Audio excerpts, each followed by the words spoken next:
আমরা ওয়েবসাইট ডেভেলপমেন্টের মোটামুটি ট্যাগ যেগুলো জানার দরকার সব জেনে গিয়েছি। স্টাইল শিট, জাভাস্ক্রিপ্ট সব কিছু জেনে গিয়েছি। এখন ডিজাইন কীভাবে করতে হবে, সেই ডিজাইনের জন্য কোন কোন ট্যাগগুলো বিশেষভাবে কার্যকরী সেই জিনিসগুলো নিয়ে আমরা এই টিউটোরিয়ালটি সাজিয়েছি। তো আমাদের ওয়েব পেজের লেআউট হচ্ছে যে আমরা ডিজাইন করব কেমন। আমরা একটা ওয়েব পেজ যখন ডেভেলপ করতে যাই তখন আগে আমাদের কাগজে কলমে এটা লেআউটটা ডিজাইন করতে হয়, যে এটা হেডার কীভাবে হবে, তারপর এটার সাইজ কোন দিকে যাবে। যেমন আমাদের জম্পেশের ওয়েবসাইটটা যদি আমরা দেখি, এইখানে এই ওয়েবসাইটে আগে একটা ডিজাইন আছে, যে আমাদের এইখানে একটা ছোট মেনু থাকবে, এখানে সার্চ বক্স থাকবে, এইখানে আমাদের লোগো থাকবে, এখানে একটা মেনু থাকবে, এই পাশ দিয়ে একটা জায়গা আছে, এই পাশ দিয়ে একটা জায়গা আছে, এই পাশে মাঝখানে একটা বড় জায়গা আছে। তো 3 ভাগে ভাগ করা হয়েছে পুরো পেজটাকে। তো এই লেআউটগুলো ডিজাইন করা হয় বিভিন্ন ট্যাগের মাধ্যমে, এবং সেই ডিজাইনগুলো কীভাবে করতে হয় সেটাই আমরা এখন দেখব।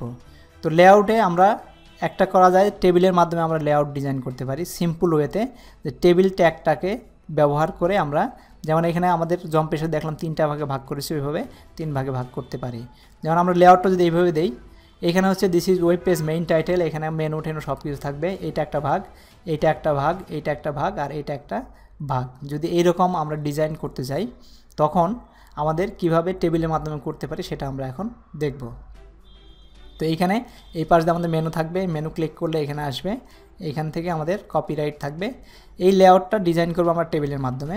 তো ডিজাইন করতে হলে আমাদের কি করতে হবে, আমাদের এখানে একটা টেবিল তৈরি করতে হবে। টেবিলটাকে আমরা ভাগ করব। এখানে টেবিল উইথ ইকুয়ালস টু 100%, তার মানে হচ্ছে টেবিলের উইথটা হবে আমাদের স্ক্রিন যত বড় তত বড় সে নিয়ে নেবে, 100% উইথ নেবে। তারপরে হচ্ছে একটা রো দিলাম, আর কলাম স্প্যান 2, ব্যাকগ্রাউন্ড কালার একটা কালার দিলাম, উপরে যেটা দিয়েছেন 2 মানে হচ্ছে 2টা কলামকে সে একসাথে মার্জ করে ফেলবে, যেটা আমরা আগে দেখেছি। এই অংশটুকু যেহেতু এই 2টা কলাম এখানে আছে, এই 2টা কলামকে মার্জ করে এই অংশটুকু তৈরি করবে। তো সেটার জন্য কলাম স্প্যান 2 দিয়ে ব্যাকগ্রাউন্ড কালার দিলাম ওই কালারটা আনার জন্য। তারপরে this is web page main title, এইখানে আমরা দিয়ে দিলাম, এটা রোটা শেষ হয়ে গেল, উপরের রো। নেক্সট আসতেছে আমাদের সেকেন্ড রো ছিল কি, 2টা কলাম ছিল আমাদের। সেকেন্ড রোতে আমাদের আছে এ একটা কলাম, এ একটা কলাম। তো এইখানে টি আর এখানে হচ্ছে ভি অ্যালাইন, ভার্টিক্যাল অ্যালাইন হচ্ছে টপ, এটা লিখে দিলাম যে এই রোটা ভার্টিক্যাল অ্যালাইন টপ হবে। এখানে টি ডি একটা দিলাম, তো একটা ব্যাকগ্রাউন্ড কালার দিলাম, উইথ দিলাম 50, এটা হচ্ছে 50, একটা পিক্সেল, এখানে পার্সেন্টেজ দিই নাই, 50। এখানে হচ্ছে মেইন মেনু, আমাদের মেইন মেনুটা ছোটোভাবে রাখলাম, যে এইভাবে, তো এইভাবে রাখলাম, এটা হচ্ছে 50, আর রিমেইনিংটা হচ্ছে আরেকটা। তো টিডির মধ্যে উইথ 50 দিলাম। মেইন মেনুতে কী কী থাকবে, HTML, PHP, পার্ল এগুলো ডিসপ্লে হবে, এখানে PHP, পার্ল এগুলো ডিসপ্লে হবে। এর সাথে যদি আমরা লিঙ্ক করতে চাই তাহলে অ্যাঙ্কার অ্যাঙ্কার ট্যাগটাকে আমরা ইউজ করতে পারি, দিয়ে আমাদের এই কলামটা তৈরি হয়ে গেলো। তারপর আরেকটা কলাম তৈরি করব, ব্যাকগ্রাউন্ড কালার এইটা দিলাম, উইথ হচ্ছে 100, এটা হচ্ছে 100 উইথ, আর হাইট দিলাম আমাদের 200, এটা হাইট হবে 200, আমরা ফিক্স করে দিলাম এখানে। তো এইভাবে আমাদের আরেকটা কলাম তৈরি হয়ে গেল এই পাশে। তার মানে সেকেন্ড রোতে আমাদের 2টা কলাম দিলাম, একটা কলাম 2টা কলাম। থার্ড রোতে শুরু হলো, এখানে থার্ড রো হচ্ছে আমাদের মার্জ, কলাম স্প্যান 2, 2টাকেই মার্জ করতে হবে। তার জন্য আমরা কপিরাইটের এখানে লিখে দিলাম এবং সেন্টার করে দিলাম, কারণ আমাদের এখানে ডিসপ্লে করতে হবে সেন্টার হিসেবে, তাই আমরা সেন্টার করে দিলাম। তো এইভাবে আমরা লেআউটটা ডিজাইন করতে পারি টেবিলের মাধ্যমে, যে আমাদের ফার্স্টের কলাম, এটাও একটা রো, এটাও একটা রো, এটাও একটা রো, এই রোটা মার্জ করে দিয়েছি, এই রোটা 2টা ভাগে ভাগ করে দিয়েছি 2টা কলাম হিসাবে, আর এটাকে মার্জ করে দিয়েছি। তো এইভাবে আমরা লেআউট ডিজাইন করতে পারি। তো আমরা আরেকটা দেখি, এটা যেখানে আমাদের এরকম 3টা ভাগে ভাগ হবে, যেরকম আমাদের জম্পেশে আমরা দেখালাম 3টা ভাগ আছে, এই পাশে একটা, মাঝখানে একটা, এই পাশে একটা। তো এই ভাগটাও আমরা টেবিলের মাধ্যমে করতে পারি, যে টেবিল করব, তার মধ্যে 3টা রো কলাম হবে, একটা কলামের সাইজ ছোটো হবে, আরেকটা কলামের সাইজ বড়, আরেকটা কলামের সাইজ আরেকটু বড়। তো এটাকে দেখানোর জন্য আমরা যেটা করতে পারি, টেবিল একটাই উইথ 100% ফুল নিয়ে নেবে, V align, vertical align top হবে রোটা, টিডি একটা দিলাম, এটা হচ্ছে মেইন মেনুতে লিখলাম, আর একটা টিডি দেখলাম, এইখানে হাইট হচ্ছে 200, এটা উইথ নিচে 20%, মানে এটা 20% নিচে, 100% 20% নিয়ে একটা উইথ বানাইছে, এটা হাইট হচ্ছে 200, আর এটা উইথ নিচে 60%, মানে 100-এর 60%, কারণ বড় আকারে, এখানে বড় আকারে হবে দেখি, এটা 60%, এটা 20%, আর বাকি থাকলো 20%, এটা হবে এটা 20%। তো তো পরেরটা আমরা দেখলাম উইথ হচ্ছে 20%, রাইট মেনু, HTML PHP এভাবে দিয়ে আমরা 3টা কলাম হিসেবে আমরা একটা পেজকে ভাগ করলাম।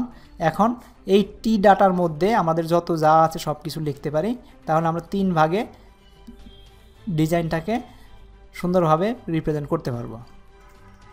এখন টেবিল দিয়ে দেখলাম, এখন আমরা দেখব ডিভ আর স্প্যান ইউজ করে কিভাবে আমরা এই টেবিলের মতোই কাজ করতে পারি। তো এখানে ডিভ ট্যাগ দিয়ে আমরা ডিভিশন করব, এই একটা ডিভিশন, এই একটা ডিভিশন, এই একটা ডিভিশন, এই একটা ডিভিশন, আর এইখানে একটা ডিভিশন। প্রত্যেকটা ডিভ, এই একটা ডিভ থাকবে, একটা ডিভ, একটা ডিভ, একটা ডিভ, একটা ডিভ। আবার এই 3টা যেহেতু একটা ডিভের মাঝখানে হবে, সেইখানে একটা মাস্টার ডিভ থাকবে যেটার মধ্যে 3টা এলিমেন্ট থাকবে। তো আমরা প্রোগ্রামটা যদি দেখি, সেটা হচ্ছে HTML লেআউট। আমরা ফার্স্ট দিলাম ডিভ স্টাইল উইথ 100%, পুরো ডিভটাকে 100% নিয়ে নিছে। তার মাঝখানে নেস্টেড করলাম ডিভ আর একটা স্টাইল, ব্যাকগ্রাউন্ড কালার এত, উইথ 100%, সেটাও 100% নিয়ে নিছে। This is web page main title দিয়ে আমাদের ডিভটাকে কমপ্লিট করে দিলাম। এই ডিভটা দিয়ে আমাদের প্রথম ডিভ রিপ্রেজেন্ট করলো এবং 100% নিয়ে নিছে। তার জন্য আমাদের এটা পুরোটাই 100% হয়ে গেছে। তারপরে আমাদের আরেকটা ডিভ শুরু করলাম, ব্যাকগ্রাউন্ড কালার এটা দিলাম, হাইট 200 পিক্সেল এবং উইথ দিচ্ছি 100 pixel, float left. Float left মানে হচ্ছে এটা লেফট সাইডে অ্যালাইন হবে, ফ্লোট হিসাবে থাকবে। তার মানে আমরা এটার মাধ্যমে এই ডিভটাকে আমরা রিপ্রেজেন্ট করলাম। রিপ্রেজেন্ট করলে লেফট সাইডে ফ্লোটিং করতেছে এবং এটা 100 পয়েন্ট নিছে উইথে। তারপরে তার মাঝখানে ডিভ লেখে মেইন মেনু দিয়ে ডিভ একটা শেষ করলাম। তারপরে এর মধ্যে আমাদের মেনুগুলো লেখে এই ডিভটাকে ক্লোজ করে দিলাম। এই ডিভ এসে শেষ হলো, এইখানে আমাদের একটা সাইট হয়ে গেল। এখন বাকি থাকলো পরের সাইডটা। এইখানে আরেকটা ডিভ শুরু করলাম, এখানে হাইট নিলাম 200 এবং উইথ নিলাম 350, ফ্লোট লেফট, এটাও লেফটে ফ্লোট করতেছে। এটা হচ্ছে টেকনিক্যাল অ্যান্ড ম্যানেজারিয়াল টিউটোরিয়াল। তার মানে এটা নিচ্ছে এই অংশটুকু লেফট সাইডে নিচ্ছে, এটা ফ্লোট করতেছে লেফট সাইডে এবং 350, যেহেতু এটা অলরেডি এটা নিয়ে নিছে, এরপরের থেকে এটা শুরু হবে। তো টেকনিক্যাল ম্যানেজার টিউটোরিয়াল এই ডিপটা শেষ হয়ে গেল এখানে। তারপরে আরেকটা ডিপ শুরু করলাম আমরা, এই ডিপ ব্যাকগ্রাউন্ড হাইট, তো ফ্লোট হচ্ছে রাইট, এটা রাইট সাইডে চলে যাবে। এটা হচ্ছে right menu, right menu, right menu, right menu. এই ডিপটা শেষ হলো এবং এই ডিপটা শেষ হলো এখানে, আর এই ডিপটা ইনলাইনে শেষ হয়ে গেছে। তারপর আরেকটা ডিপ শুরু করলাম এখানে, যেখানে ব্যাকগ্রাউন্ড কালার এত, এটা নিচ্ছে বোথ, ক্লিয়ার কোলন বোথ, মানে সব কিছু ক্লিয়ার করে দিবে।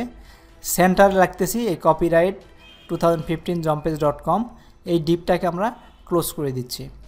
তো এখান থেকে এই ডিপ, সবগুলো ডিপ আমার তৈরি হয়ে গেছে। এই ডিপটা এখন এইখানে ক্লোজ হয়ে গেল, এই 100% ডিপটা এখন ক্লোজ হয়ে গেল। এই 3টা পরপর আসবে, কারণ হচ্ছে একটা 200 নিচে, তারপরে যে খালি জায়গা আছে সেই জায়গায় এটা আসবে। তারপরের থেকে লেফট সাইড, রাইট সাইড থেকে এটা 100 পিক্সেল নেবে। তার মানে আমার যদি বড় সাইজ হয়, এইখানে একটা ব্ল্যাঙ্ক সাইজ দেখাচ্ছে, তার মানে এইখান থেকে রাইট থেকে 100 নিচে, তার জন্য এইখানে এইটা লেফট থেকে এই পর্যন্ত আসছে, এই জায়গাটা কেউ নেয় নাই, তার মানে এটা ফ্রি রয়ে গেছে। তো এইভাবে আমরা ডিপকে ব্যবহার করতে পারি। সো এটা ছিল আমরা বিভিন্ন লেআউট কীভাবে ডিজাইন করব। আরও ডিটেইলে সুন্দরভাবে ডিজাইনিংয়ের জন্য জানতে হলে আমাদের CSS কোর্সটা দেখতে হবে। Thank you very much.